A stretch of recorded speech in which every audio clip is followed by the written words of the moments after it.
Welcome to Thrive Deeper, the show based on the Thrive Bible reading guides. This is an ongoing conversation about God's Word with Thrive's author, Dr. Matthew Jacoby, and your host, DJ Payne. G'day and welcome to Thrive Deeper. It's episode 131 and it's your old host with the Holy Ghost here, DJ Payne, your old mate DJ Payne here. And I'm particularly excited for this week's episode. Why? Because not only do Matthew Jacoby and I sit down and go through the entire book of Ruth from the Old Testament, one of my favourite stories, but I also have some great news for you about everybody's favourite band, one led by Sir Matthew Jacoby, Sons of Korah. Yeah, we've got some Sons of Korah news for you, so I want you to keep on listening to that through this episode as well. Well, enough from me. Let's get straight into the episode now. Open up those Bibles to the book of Ruth. It's the 8th book in the Old Testament there. Open it up and get ready for another great episode of Thrive Deeper.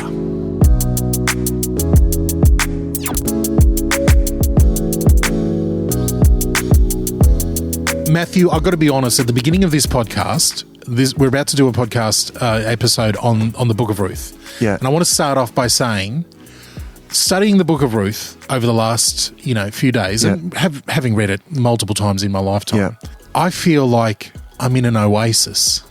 Yeah. Me too.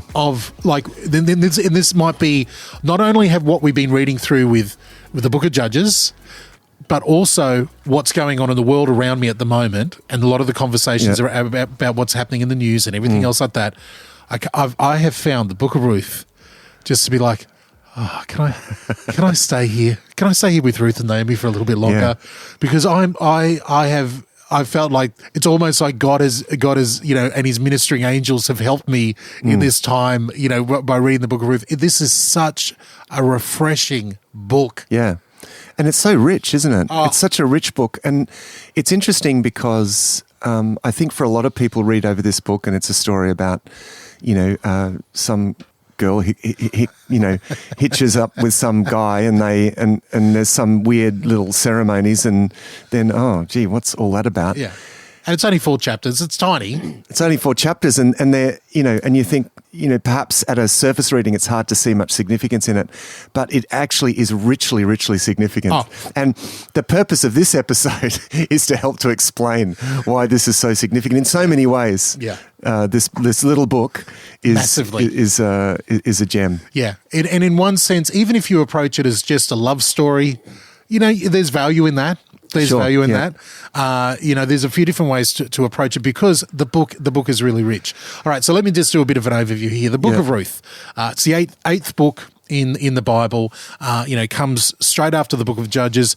In the old Hebrew versions, it was almost like the epilogue, of the book of Judges. We read the book of Judges and then we get... And now we get this lovely moment in the book of Judges here. So it's happening around about 1300 BC, roughly. We don't know exactly when. We don't know exactly who wrote it. Probably Samuel had something to do with overseeing it, being part of the story here. It is only... I'd go probably a little later than 1300 BC. I'd probably go more around 1200, I think. Yep. Okay. There's different arguments for why, and we'll get to that. There's only 2 books in the entire 66 books of the Bible that are named after women, Esther and Ruth, both of them in the Old Testament. And the thing that they have there's a common thing around them, i.e. we don't know exactly who wrote them. They sort of cover this weird period where Israel is sort of not doing, in this, weird sort of time. But they also, the common theme between both of them, much more Esther than Ruth, is they don't really talk about God overtly. The narrator doesn't say, and then God said, and this is what God is doing, or that is what God is doing. They both have an attitude of, and we see this multiple times in Ruth, and then by accident, just seemingly happens that it's this beautiful picture of, hey, God's working through circumstances that, he works through all the circumstances.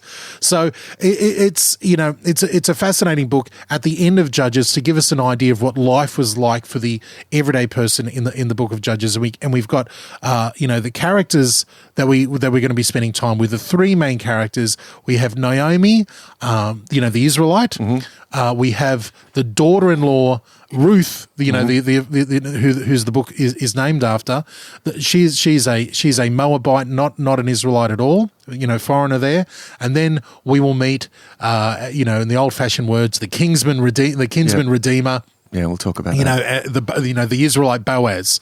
And so I think to really paint the picture right, Matt, and I'd love to know what you think about this, I think we need to go back and talk about Moab to understand the significance of having a book in the Bible named Ruth, the Moabite. Yeah, that's right.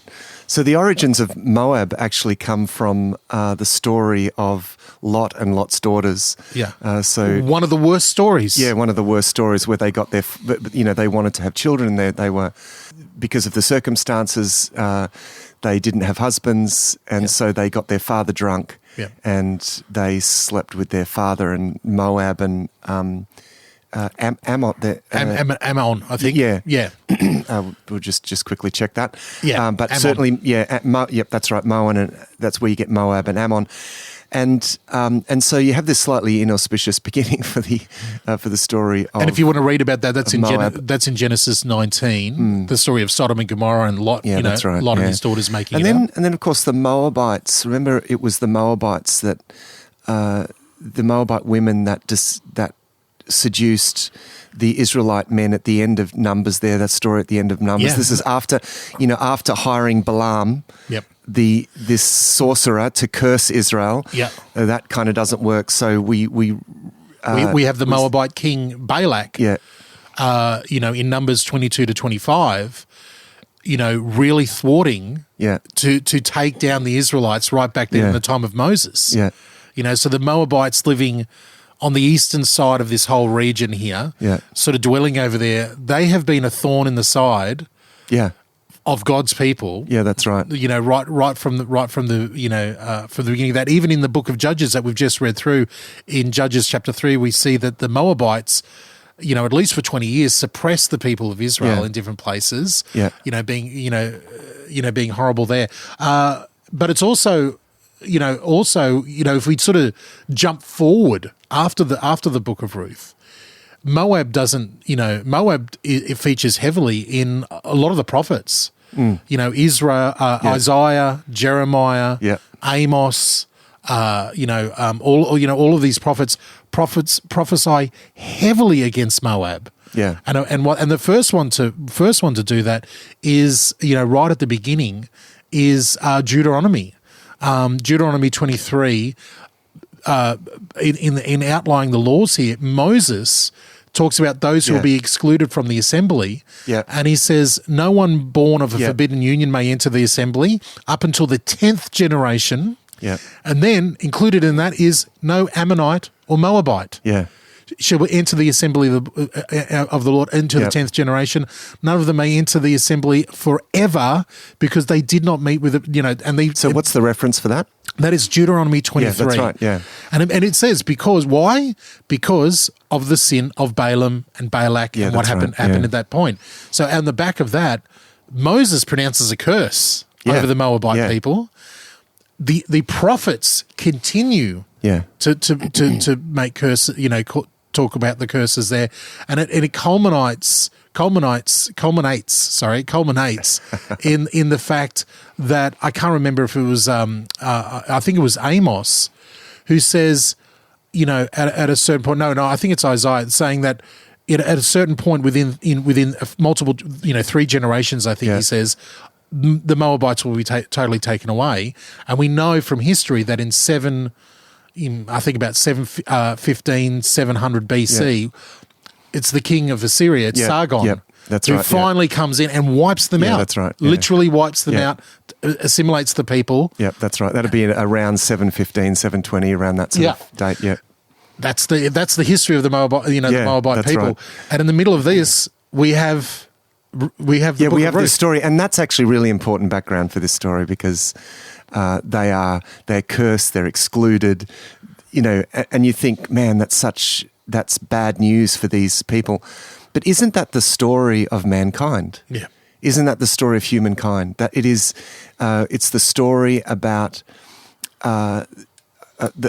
this fallen, originally children of God who are, cursed in a sense, excluded in very important senses, and yet God wants to nevertheless include them. Yeah. So by their own actions, they have brought a curse upon themselves. By their own actions, they have excluded themselves and the generations after them. Yeah. And yet God has a plan to actually include those who are, naturally and according to His justice, excluded. Yeah. But grace is going to triumph, not to the exclusion of justice. God is not dismissing justice because God is just, but God is going to fulfill justice in order to include those who are naturally excluded. Now, this is the beauty of the book of Ruth, because massively so. What we have here is one of these great stories that anticipates the fact that God is all about including those who are excluded. Yep. We have these, the story of Jonah is a famous example. You go to Nineveh and preach, and preach to them. What? Yeah. No. What? No, they're excluded. No, but see, and of course, yes, for a time God was focusing on Israel, His people, but there are these hints all through the narrative. We talked about that when we talked about Rahab, for example. Well, all of the space that's given to Rahab in the book of Joshua. Well, interesting that you mentioned Rahab, because it wasn't until really doing a deep dive through the book of Ruth for this particular study that, putting all the pieces together, and I'd love to hear you comment on this. We'll get to this, we've just read, so you're going through the book and you read Judges, before Judges is Joshua, and right at the beginning of Joshua, you have this, again, you see the heart of God in the person of Rahab. Yeah. This and I love the, going down the deep dive of who Rahab is. We know that there was some sort of level of prostitution around that. A lot of scholars would say that she was probably an innkeeper or maybe both, type of thing. And so it makes a lot of sense if you imagine like the old Wild West saloon, that these Jewish spies go there to get intel on what's going on, and Rahab in her understanding of who God is and looking after these spies is redeemed. Yeah. Now you read the lineage of Rahab, and Rahab marries a guy, Salmon, and their child is Boaz. Yeah. We see that in the lineage. So again, we'll get to remarkable. And we see that, and that's and of course, Ruth is included in the genealogy of Christ. Yes. As is Rahab, of course. As is Tamar. You go back to Tamar, and so you've got Tamar who tricked her father-in-law. To be the kinsman redeemer that's right. for her. Yeah, that's right. Yeah. And they have Perez, and the genealogy at the end of the book of Ruth starts with Perez and goes right through to David, and Boaz sort of becomes this, Boaz and particularly Ruth become this link, this crucial link in the chain here. But I love the fact that this theme of God, God's Father's heart of absolute love and, graciousness and mercy and, this willingness to not to put, his judgment is there, but he's so willing to forgive. Yeah. So willing to forgive and take on. Boaz obviously has grown up with that in Bethlehem where he is, with his parents telling him the story. Yeah. Of, his mother's background. And I'm sure there must have been some sort of, thinking about it from some people. But obviously she's redeemed and they understand that she's, she's one of them now. And Boaz has grown up in that, and then Boaz gets to experience Yeah. a very similar story. That's right, He's yeah. open. Yeah, the outsider who's brought in. Yeah, Because his mother's an outsider. His mother's from this, was a foreigner who was brought in, and so now when he gets, that's right. Yeah, and so when we talked about the story of Rahab, we talked about that in all of these stories, this isn't just history just in case you wanted to know. Yeah. There's actually prophecy, it has a prophetic element to it. Amen. Yeah, a prophetic message, and I don't just mean foretelling. But in a lot of cases, what we do have is prefiguration. It's prefiguring something. Yeah, like a shadow of something. Yeah, to that's come, right. Something more it's solid a hint. in the future. It's creating a pattern of the way that God works that is going to be fulfilled in the future, and so these stories about the outsider, those who are naturally shut out, being drawn in, is. These regular moments where that happens is a key clue to where all this is going, and this story of Ruth really is one of the most obvious of those because of all of the things that you said about the Moabites, the acrimony between the Moabites and the Israelites, the fact that they're shut out, they're under a curse, that they had previously been the problem and seduced Israel, and all of this lies in the background, and the fact that the book of Ruth, and this is good background, I think, as we, move to look at the story itself. We need to remember this is happening in the darkness of the period of the Judges. This is the good news in the midst of all of the bad news. I mean, actually, in the book of Judges, the theme of the grace of God runs right through that. Yes. But this is the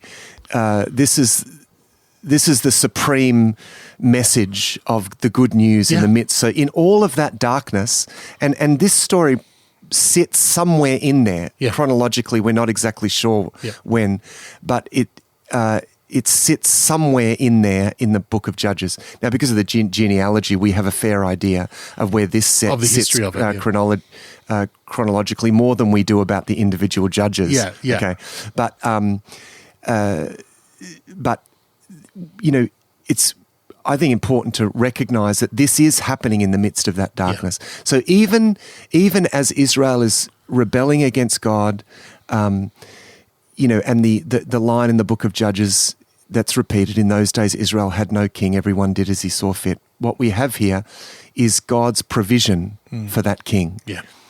God is putting the pieces together generations before, in the midst of that darkness, to bring about that king that's going to unite the nation and bring them back to God. Yeah, and it's also on the that's because there definitely is a theme through the book of Judges and Ruth of why we're about to enter into this time of the kings. Why it's important.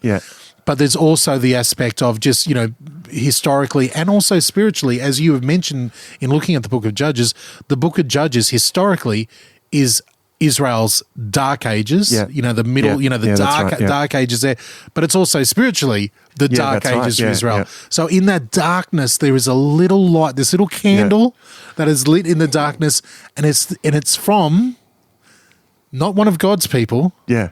That's not an Israelite. Yeah. It's from a Moabite. That's right. It's this Moabite woman who is faithful when she doesn't need to be faithful. Yeah. And it shows that God is faithful when he doesn't need to be faithful. Right. So, it's so. I mean, Ruth is the church. Yeah. Is it? Amen. As in the Gentile church. The Gentile church. Yeah. It's we who have been grafted in. Yes. This is us. Yes. We are Ruth. Yeah. And this is where this is such an amazing story of grace. Anyway, let's get into this story. Let's get into it. We start obviously in Ruth chapter 1. We have very, very quickly, and we won't spend a lot of time here because these characters disappear straight away. Naomi's family. The time of the Judges is famine. Okay, let me just slow you down. Whoa, there. I need to slow you down because there's a little bit to say in terms of setup. Okay. And hurry me along here if you want. But I haven't even got through the first sentence. Yeah, I know. You haven't even got through the first sentence. So we could go all day here. But the first line, in the days when the judges ruled, there was a famine in the land. Now, straight away, the fact that there's a famine in the land, in the sort of biblical way of thinking, that should trigger a a memory of Deuteronomy and the Deuteronomic curse, right? Yep. Particularly because we're in the days when the judges rule, right? Yes. And in those days, Israel turned against God and everything went bad. Yeah. So we're in one of those lulls. We're not in a time when a judge ruled and we're actually in one of the bad times here. Yep. Okay, so there's a famine in the land, Yep. which means that they're suffering a Deuteronomic curse. This man from Bethlehem in Judah, of course, Bethlehem is, is to be the place of the birth of the king and everything. He goes and he lives, rather than repenting, in the land and crying out to God, they just hightail it out to Moab. Yeah. Now, that actually is a problem. Yes. That's a problem because, you are abandoning the promised land. Yeah.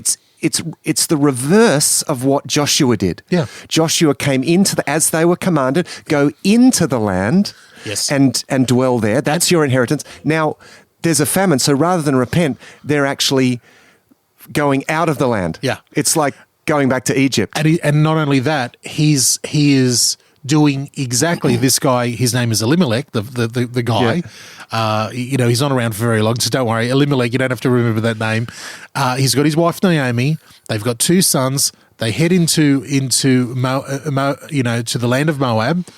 Okay, red lights. Red lights should be flashing. This isn't a good guy. This isn't a great guy. No, that's right. Yeah, this isn't really good. Yeah, they're going there, but he's doing it out of desperation. He's the family is starving, but it gets even worse. He fulfills the curse that Balaam and Balak, the Moabites, were their scheme. Like he's one of these people who were victim of the scheme because he allows his 2 sons to marry Moabite women. That's right. And that was the plan right back in Deuteronomy. That's right. Yeah. The evil plan that they were judged for. Let me say whatever. And let's him marry. Yeah. Well, so this isn't a good guy. No. Lest we think, these that we're reading about virtuous people here. No. That's not what we're seeing. Elimelech does the wrong thing. He goes out of the land. He lets his sons marry these. Interestingly, his name, in the light of the judge's background, over which it said in those days Israel had no king, his name actually means God is my king. Wow. El is the word for God, and Melech is the word for king. Wow. Le, which is the E is the possessive in the Hebrew. Elimelech. Well, and we see this. So then we're introduced to the Moabite wives, Orpah and Ruth. Now, if I accidentally mispronounce her as Oprah at some point, this is how deep of a dive. I've never thought of that. Well, I don't know why I've never thought of that. I know. When I looked at it, I actually read it out loud to myself, and I went Oprah, and I was hang on, it's Orpah. I actually found out Oprah's mum named Oprah after this person in the Bible, really? And she spelt it wrong, and that's why we have Oprah, not Orpah, as the most famous, You heard it. You heard it on Thrive Deeper. Yeah, there we go. I got that from 2 different sources, and I think that is true. I've double-checked it as much as I can. Anyway, enough about Oprah. So we have Orpah, the Moabite, and Ruth, the Moabite, the sons. They are married to Elimelech's boys, sons, for 10 years. Yeah. And they're childless. That's an important point, Matt. That's an important point. So again, we have something that very much looks like a people under a curse. Yes. And again, this is not saying anything about anything enduring about infertility, or that's not what this at this particular point. Definitely. In this context, that's what that signaled. The fact that they were infertile, the fact that the land is infertile. The symbolism around that suggests a Deuteronomic curse. Definitely. So, and the book of Ruth even reiterates that. So basically, and I'll just add, let me just add to that. I'll let you finish your sentence in a moment. It's been suggested that it actually isn't the women who are infertile, but the men. Because the women are Moabites, they're not bound by that Deuteronomic curse. Yes. Because and also the fact again that as soon as Ruth marries Boaz, now we could again say God enabled that. Yes. And it doesn't say this, but the the assumption that commentators make is, look, it probably was the men who are under that because, Yeah. the women aren't under, aren't under this law. Totally. So, and we also get the picture of that. Now, Naomi has been able to have 2 children while they were living in their promise. Yeah, they were living in the promised land. They were able to have kids coming over here. Anyway, so we get to the point where the curse is really there because all the men had died. The father dies, Elimelech, and then years later the 2 sons die. Yeah. So we have this odd trio of Naomi, the mother, and her 2 daughters-in-laws, Orpah and Ruth, with their mother-in-law Naomi, and then together they hear the news, and this is where it really comes down to the curse that you're talking about. Yep. Naomi hears that the Lord had paid attention to his people back in Bethlehem, and there was giving them food. Yeah, and you wonder what's going on there. You would assume, again, in this context, you would assume that this has happened because they had cried out to the Lord, because there's been some kind of, to some extent, some kind of spiritual turning back. And that perhaps is reflected, of course, in Boaz. Well, because Boaz is a righteous man in the midst of a dark time, and you think, is there maybe that's a reflection of a bit of a revival of something here. That's one of the Jewish in different Jewish Talmud, rabbi, writings, and they go on with a lot of hoo-ha about different things that they make up and different interpretations. But that's one of the points that meanwhile back in Bethlehem, Boaz has finally risen to a place of prominence, and he is establishing righteousness back in the land. Okay. And again, whether it's Boaz that leads that, we don't know. But certainly, you would assume in the context that some kind of spiritual turning back to God, that this is God responding to the cries of His people. Yeah. That's fair in the book of Judges, because we see that when God works, it's always in response to the cries of His people. Yeah. Okay, so people are, you would assume then people are turning back to God, and then, of course, you would obviously then assume that Boaz is part of that move, that turn back to God. Yeah. So now we need to start speeding up here. So we'll speed up. Right, go. You speed us up. This is your responsibility. I'm going a bit fast. No, I think that's important to set the scene. So as the 3 women are leaving the land of Moab, heading back to Judah, Naomi says, "Listen, I can't produce any more children for you." Because that culturally that was meant to happen. Yeah. The women were meant to marry, future sons. Well, they're not going to be hanging around to that. And she says, "Look, you're under no obligation. Your culture, your people. Yep. Go get married. Go get married. Go back home to the land of your parents. Go back home to your house of your mothers. Start again. I'm so sorry for this." And they weep loudly because obviously there was a family connection here. Orpah goes back, and Ruth says, "No, I'm not." She clings to her and says, "No, I'm going to go." Naomi's like, "No, look, your sister-in-law's gone. You go as well." And then we have this beautiful speech, and this is where we get to know the heart of Ruth. She says, "For wherever you go, I will go. Wherever you live, I will live. Your God will be my God. Where you die, I will die. May Yahweh punish me and do so severely if anything but death separates you and me." She swears that she's gonna be there, and Naomi lets her. And so they come back into Bethlehem. They come back into their land there. Naomi, very dramatically, and we get this picture of Naomi that she's a real bit of a drama queen here. "Don't call me Naomi more. Call me Mara. My name is the Lord is bitter." I'm hard done by, but we're back, and they get back. It's the background for. So she's saying, I've been cursed in a sense. Call me bitterness. My life has been bitter.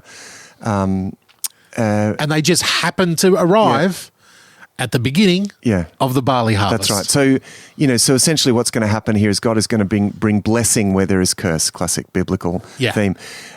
Ruth's comment is interesting, and this is the moment in the sort of biblical mindset. This is the moment when Ruth transfers. It's, if not her conversion, it's very much something like her profession of faith. Yes. This is the moment when, as we would, this is, where you say the sinner's prayer and you commit yourself to Christ, or this is the moment, this is her moment where she says, "Your people will be my people." And it's interesting the way that I actually love the way that that's put. to become a Christian is to become a part of a people. Yeah. It's not just an individualistic thing. Yeah. She's not saying, oh, well, now I'm just going to accept your God as my God. Yeah. That's part of it. Yes. But no, your people are going to be my people. Wow. So, and this is such a biblical idea, is that the decision to come to Christ is the decision to belong to a people. Yeah. Where I, in a sense, give up my individualism, not my individuality, but I give my individualism. It's not just about me. I'm becoming a part of a people with a corporate purpose. I'm going to be part of this, and that's what Ruth is saying. And she's taking on a new identity. Yeah, that's right. My identity is no longer, the Moabite, type of thing. I am going to take on this. That's right. Yeah, because remember, this is anticipating the bringing in of the Gentiles. Yeah. Yeah, it's so good. It's so good. It's so rich here. All right, let's take a quick break. I know we've got 3 more chapters to go. We've only got through chapter 1. We'll get there. We've painted the picture here because now this is really, we're about to see one of the most classic scenes of all scenes, Ruth and Boaz meeting here in chapter 2. So let's take a quick break here on Thrive Deeper, and we'll be back with more of Ruth in just a moment.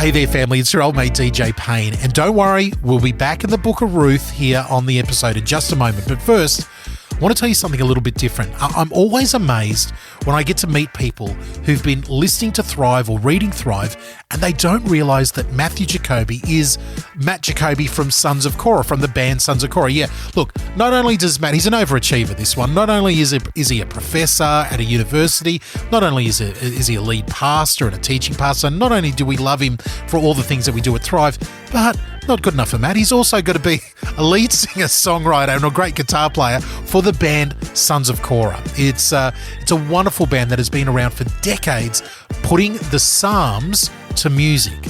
Now, a lot of you I know are fans of Sons of Korah, and you're saying, of course, but did you know that Sons of Korah have an app? That's right, they've got an app. The app has all of their music and new music that they're releasing all the time. It's absolutely fantastic. So if you head over to the App Store in your phone, or the Google Play Store, the App Store for the iPhone, whatever platform you're on, and type in Sons of Korah, which I'm doing right now on my phone, and do a search, straight away it'll bring open the app Sons of Korah. So download that and sign up for Sons of Korah, because there's something really cool that we've just started in the app. You can't get enough of me and Matthew talking, especially when it comes to music. So in the app, we have just started a Sons of Korah biography, like an audio biography telling the story of how Sons of Korah started. It's like its own little podcast within the app. You want to check that out, because not only is it just me sitting down with Matt Jacoby interviewing him, but we've got all the original members of Sons of Korah coming into the studio and letting us know about their memories of starting the band. It's going to be absolutely fantastic as we build it and grow it. But there's so much more in the app. It's not just the podcast, obviously. There's music, there's videos, there's written pieces, there's artwork to see. And one of the things that I really love is that the band Sons of Korah often shine a spotlight on new artists that I've never heard of before. So it's a fantastic app. Get out there and download it. Check it out. You won't be sorry, trust me. And plus, let me know what you think of the new podcast we've started in the app itself, telling the story of Sons of Korah. All right, that's enough about that. Let's get back into the book of Ruth here on Thrive Deeper.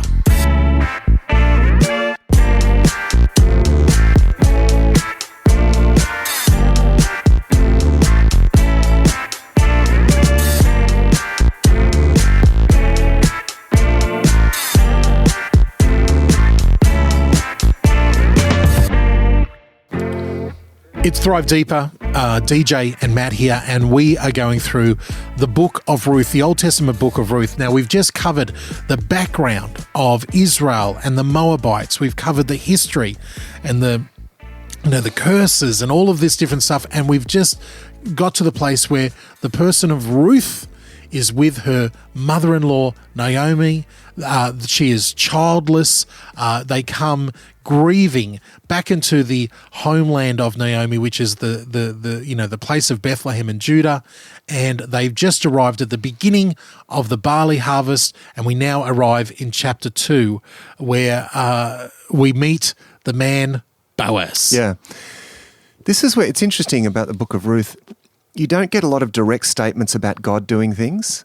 What you do get, and this is the classic way in which the biblical text is often very understated. Yeah. You get a very similar thing in the other book of the Bible that is named after him, in the book of Esther, where God actually is never mentioned, but it's heavily implied.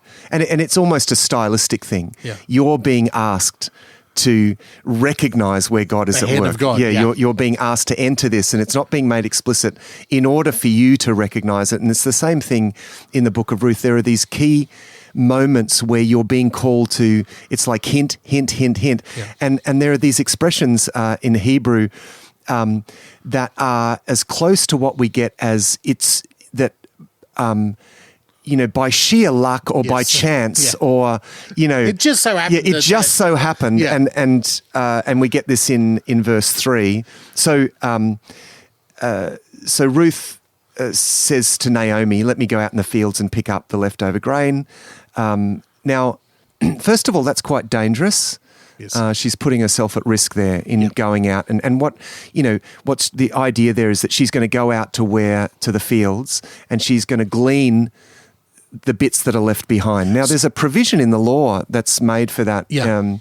In Leviticus 19, for example, where it says, when you harvest your fields, don't harvest everything, leave something for the poor and the alien, okay? So in one sense, Ruth already understands that that's a provision. Yeah, and Naomi may have explained that to her, but probably short of compelling her to go out and do that, because remember, we're in the period of Judges, and women aren't being particularly respected, if we, recall what's going on in the midst of this period. So, and as it, from what Boaz later says to Ruth, it becomes very evident that, yes, she did put herself in quite a dangerous position going out in the fields, because she could well be attacked and probably raped by the men at that time. It's a desperate time. It is the Dark Ages, and it's also on the back of a famine. They're coming after. They're coming after a famine. So there's a lot of desperate people. That's right. So to go to what I was saying about these chance moments. Yeah. In verse 3, it says, so she went, right? She enters a field and she's gleaning, and it says, as it turned out, and in Hebrew it's like, it chanced upon a chance. Yeah. It's something like that. It's a strange expression in Hebrew. It's sort of chanced upon a chance that she was working in a field belonging to Boaz, right? Who was from the clan of Elimelech. Okay, so she didn't know this. And you're meant to recognize divine providence here. That's what this is. It's like hint, hint.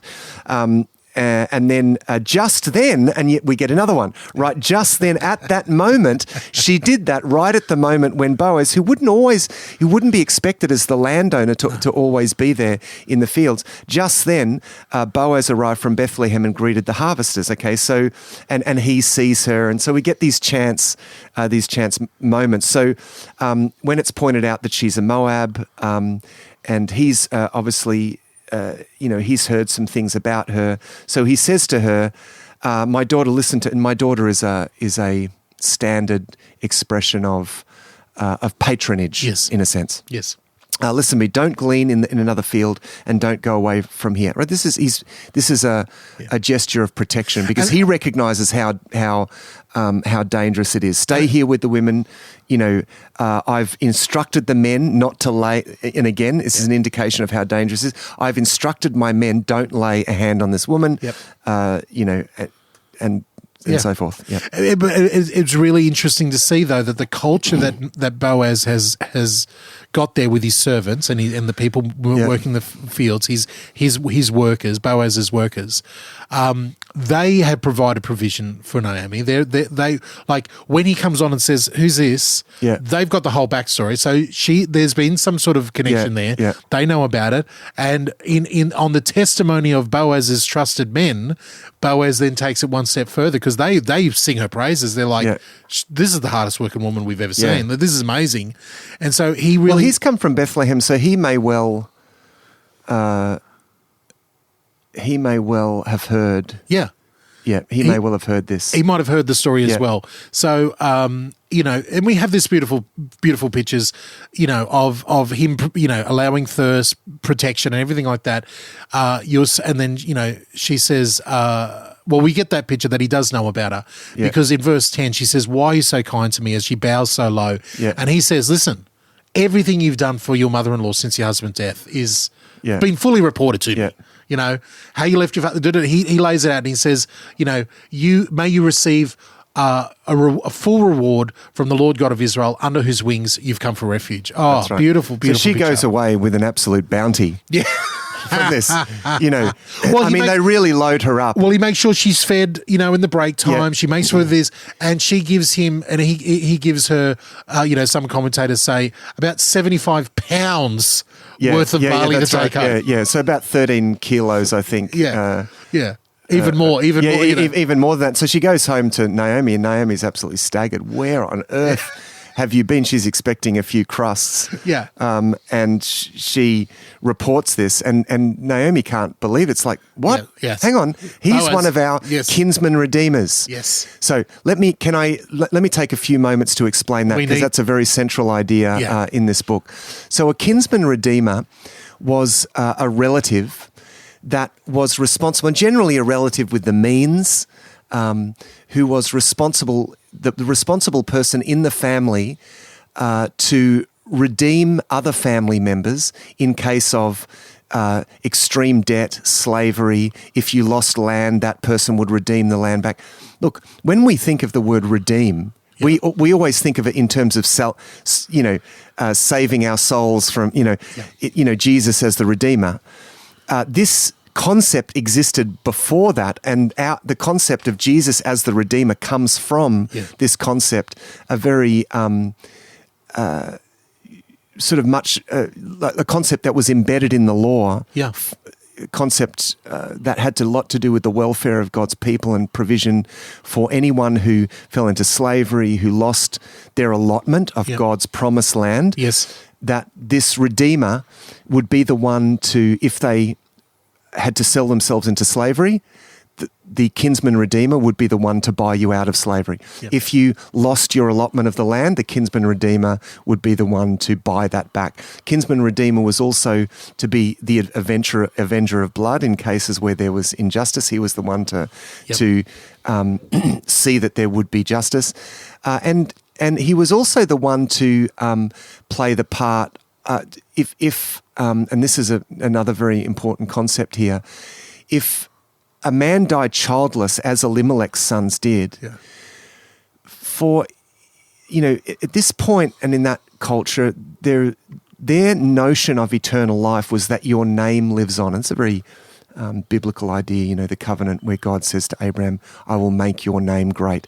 Yeah. What that means is your name will endure through your generations. Yeah, through the generations, and it's kind of in a sense their version of eternal life before they understood about eternal life as we would understand it.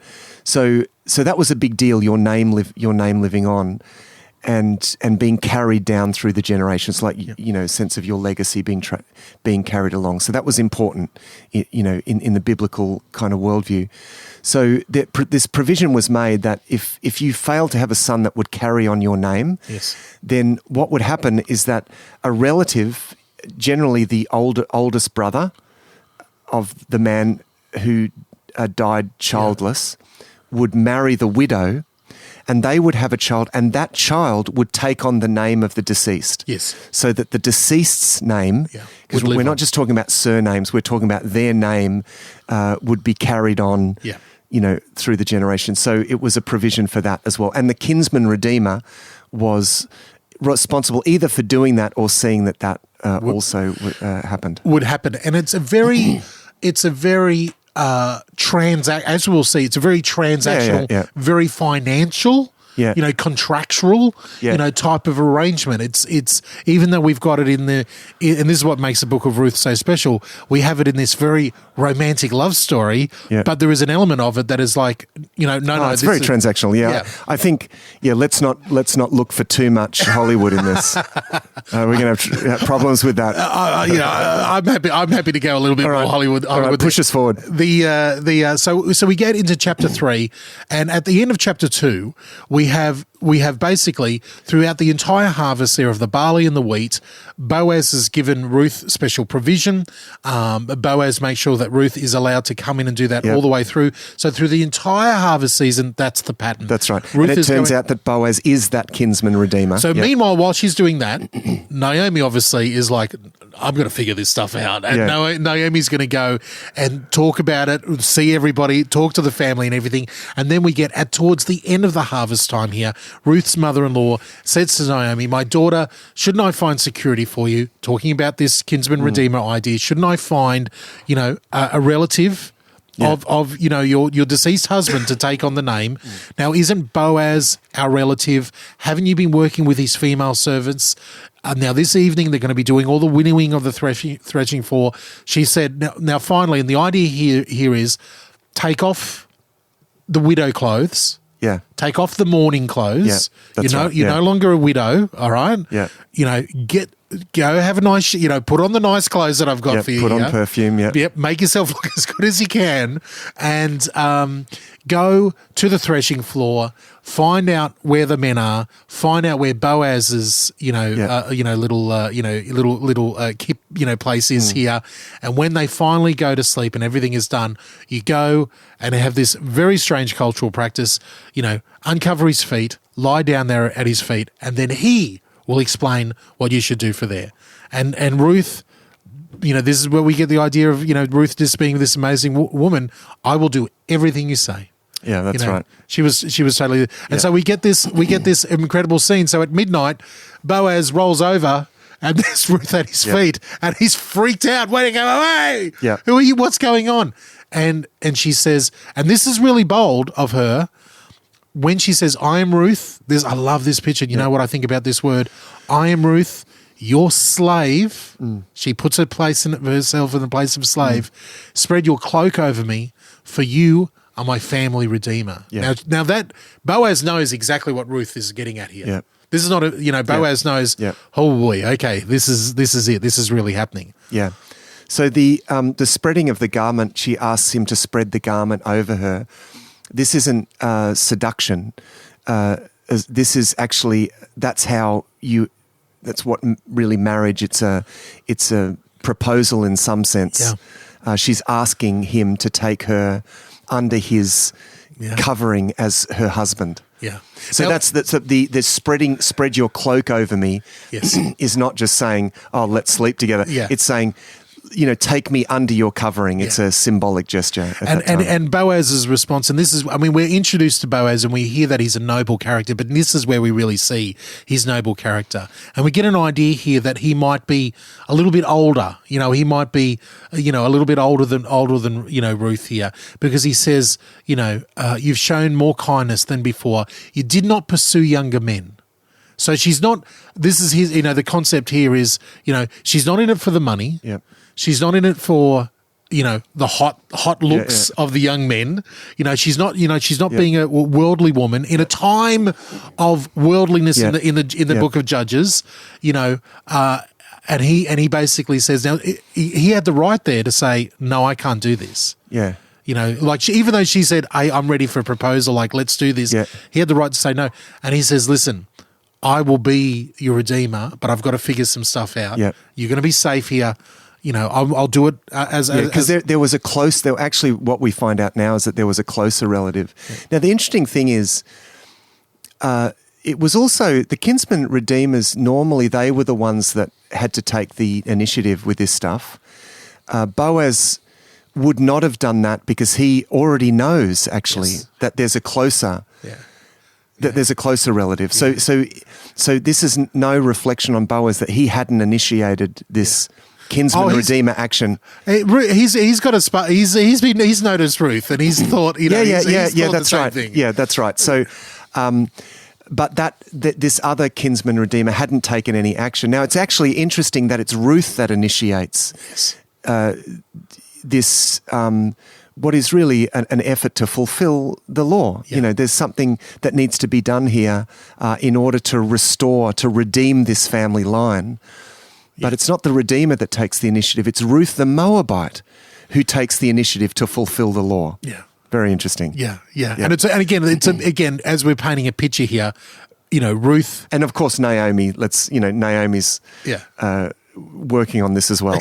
Naomi's definitely working on it here. So Ruth, he looks after Ruth. Make sure she's got food provision. Make sure she's safe from the other men. Gets her out and safely back home. Naomi's like, "How did it go?" And she's like, "It's all good."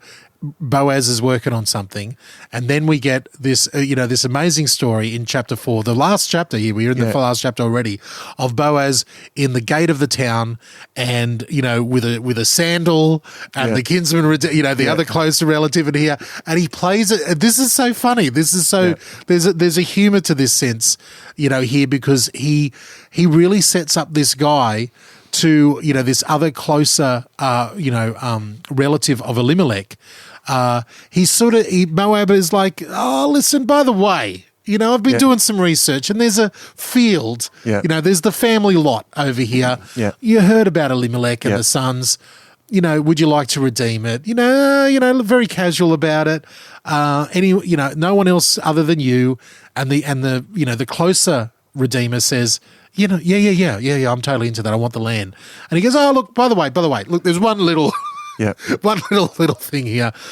There's the Moabitess. You've got to marry her." And he was like, "What?"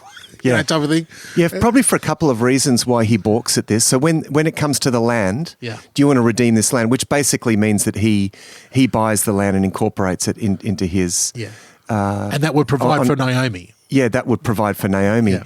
But there's actually more to this. So it's not just about redeeming the land. It's actually about redeeming the line as well. Yeah. So the understanding is, so Boaz points out that this means that you would, to really fulfill your obligation, would be to marry Ruth, and then the actual land wouldn't go to you, it'd actually go to her sons. Yeah. And he says, okay, no, don't want to. Well, and he points out because he's like, well, I've already got my inheritance set up. Yeah. And if I do this is going to ruin all of that because part of that land will go that's to right. He understands what's taking place here. And may not want to marry a Moabite either. There's probably that as well. Yeah. This is going to really mess me up. And so, they remove sandals and give it to each other as a promise. Yeah. And so the Redeemer removed his sandals. That's just the standard way of... like a handshake. Giving it to both. Buy back the property for yourself. So Boaz said to the elders and all the people, "You have witnessed today that I am buying for Naomi everything that belonged to Elimelech and the sons. I will also acquire," and this is where not very romantic here, "I will also require Ruth the Moabitess, as my wife, to be perpetuated the deceased man's name on his property, so that his name will not disappear." Exactly as you've witnessed that to that, and all the elders go, "Great, we've witnessed this. Go for it. May you, So the point there is that because the other part of the legal transaction is that he's playing this levirate role. Yeah. So that he's committing. Explain that word. Levirate. Levirate is when you marry, when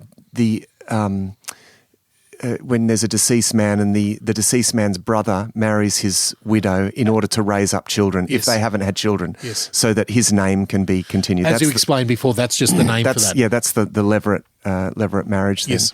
So so the reason why he's doing that is because there's this legal aspect to this. Yeah. I'm going to perform this levirate role. Yeah. And there are witnesses to that, so that it's actually Elimelech's name that will carry on. Now, interesting, when we get to the genealogy, you would expect that it would be Elimelech there, but it's actually Boaz, because the whole point of the Levirate marriage is that it's Elimelech's name that is on the property, and yet the genealogy at the end of the book of Ruth has Boaz, because the key thing here is it's not so much a matter of legal right, but what Boaz is being, in a sense, credited as the man of faith in all of this. That's it. And so he is the one that's credited in this sense as being the parent of David, of Obed, who's the father of Jesse, who's the father of David.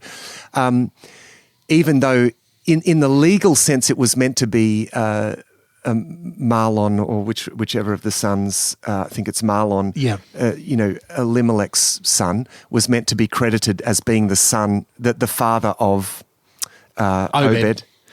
And yet Boaz, when it comes to the genealogy, the father's Boaz. Yeah. So rather than the legal fiction, as it were, the legally established fiction, the reality, the canonical text goes with this inspired text with the message, this prophetic message, actually credits it to Boaz, the natural descent. Because again, Boaz is, because remember, Elimelech and Mahlon, they did the wrong thing. Yeah. They hightailed it out. Yes. So even though, yes, they still receive their legal, they still receive, I guess, their legal, their legal rights here in a sense, and yet in the biblical text, Boaz is the one that's credited. And it's beautiful. And all of this, and this is so rich, and this theme that we sort of squirm in our seats a little bit about. But I think there's a real beauty and there's a hope for this, no matter whatever your circumstances is, because we get the elders of Bethlehem saying, when they witness this, they literally say, may your house become like the house of Perez, the son of Tamar, who bore to Judah. So right there, they're bringing back that story because of the offspring the Lord will give you by this young woman. So right there, the elders are recognizing, elders are recognizing this shady thing that was done by Tamar to bring forth Perez is there. Boaz has got the backdrop of a shady mother himself, who was Rahab. I am now marrying this Moabitess. The Moabites are a shady people. And I'm bringing forth the child, and the child is Obed. And Obed, we get the final picture for Naomi here. Ruth comes in, puts Obed on Naomi's lap, and Naomi is able to finally, have the blessing, and it's a happy ending for there. And we get the picture, and this is the point. And I think of, whether it was Samuel or the prophet Samuel, who's putting together this backstory for King David, is putting it all together. This is the whole point of it. We have the line from Judah down to Salmon and Rahab, bringing forth Boaz. Boaz, with Ruth fathering Obed. Obed fathered Jesse, and Jesse fathered David, King David. So we've got Ruth, the Moabitess, being the great grandmother. That's right. Of the king. And of course, David, at one point in the story of David, David goes and he stays with his relatives in Moab. I mean, he goes and lives in Moab. Yeah, and that's there's a connection. Well, one of the first things that when we'll get there, one of the first things that King Saul does when we get the first king, we get Saul. Yeah. Saul goes, right, I'm going to go take care of the Moabites, and he goes in and conquers the Moabites, and so. When David is being chased around everybody by Saul, and his family come to him, and a whole stack of his family come to him and say, we're in trouble, Saul's going to kill us all. Yeah. He goes, all right, let's go back to our relatives in Moab. Yeah. And the king of Moab looks after the king. It's an amazing story. Amazing story. And the thing, and to close this off, and this gets back to a bit of the big picture of how this fits into that big picture, is that this sets up the idea of redemption, the very idea of redemption. Yeah. And remember, I said, in a sense, we as Gentile believers, we are Ruth. Yeah. And you have this imagery of the Redeemer, brought in by the kinsman Redeemer. The kinsman Redeemer is the one that buys us out of slavery. Amen. The kinsman Redeemer is the one that purchases for us the inheritance that we lost. Yeah. Yes. this sets up what redemption actually is, and this is all fulfilled in what Christ did for us. When we talk about Christ as Redeemer, Christ redeems us from slavery. Yeah. Christ restores to us the inheritance that we lost due to our guilt, and he establishes us as part of God's people. Yeah. We who were not a people have now become, we are grafted into the people of God.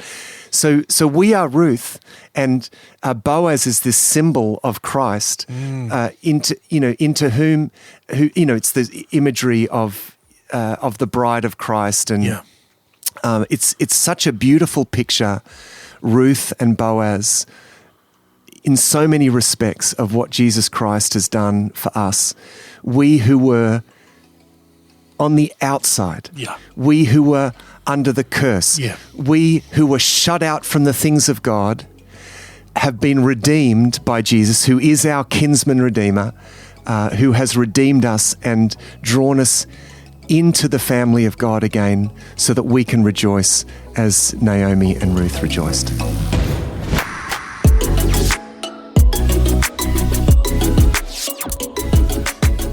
You know what? I guess it all depends on what type of church you grew up in as a child, if you did grow up in one, because I grew up in a particular denomination where I heard many great sermons about Jesus being our kinsman redeemer, and just that phrase, and hearing Matthew bring it all home together, aligning the story of Boaz and Ruth with Jesus Christ and the church. Man, it brings back those memories. I just love that phrase, kinsman redeemer. So good. I love the book of Ruth. Now, don't forget, head over to the App Store and download the Sons of Korah app. Give it a whirl, give it a try, and you definitely want to check out the episodes of the new Sons of Korah biography that we're telling in the app with me and Matt. I mean, goodness gracious, where could you go wrong? No, it's a fantastic app with so much more than just that. So check that out in the App Store today. Well, until the next episode, we hope that you thrive.